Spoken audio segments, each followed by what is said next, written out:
rights. Yet their ability to speak, organize, and act is under direct threat.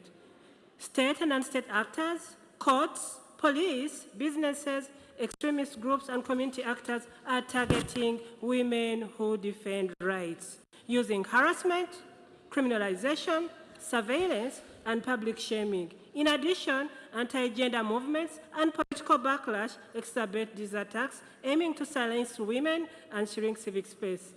The Right Honourable Chairperson and the Special Rapporteur on Women's Rights, I would like to allow me to share with you the lived realities of women human rights defenders in Uganda. One of the most serious challenges we face is criminalization and arbitrary arrest. Just early this year in 2025, one of the famous journalist lawyer, Agatha Twaire, was arrested while covering a corruption story. She described this detention as very terrifying, instilling fear in her. And this has been documented in one of our national daily newspaper, the Daily Monitor. Secondly, we face harassment. For example, women defending detained political activists received online death threats and police surveillance.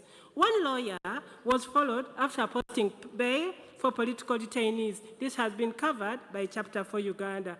Thirdly, the LGBTI and gender justice women human rights defenders continue to face harassment following the passing of the anti-homosexuality law. For example, a woman human rights defender running a GBV shelter in Kampala was forced into hiding after being accused of promoting homosexuality. Similar, a refugee women human rights defender faced intimidation and harassment while advocating for increased better food ratios in one of the settlements called Nachivale, causing her staff to abandon the project. This has been documented by the United Nations in Uganda.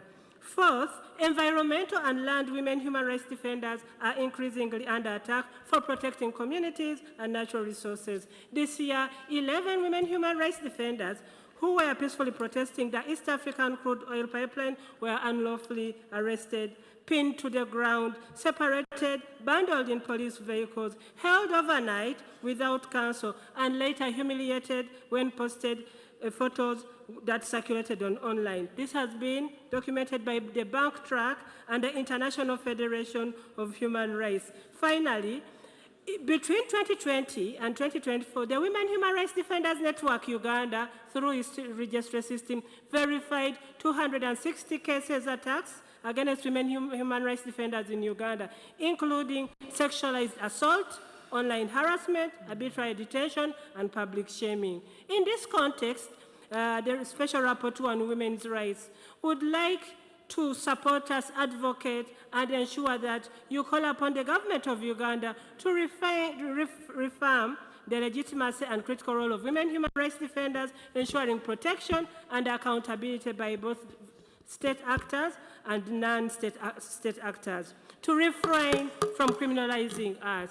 And our committee gave the Ugandan government recommendations to provide an enabling environment for women human rights defenders. Thank you. Merci.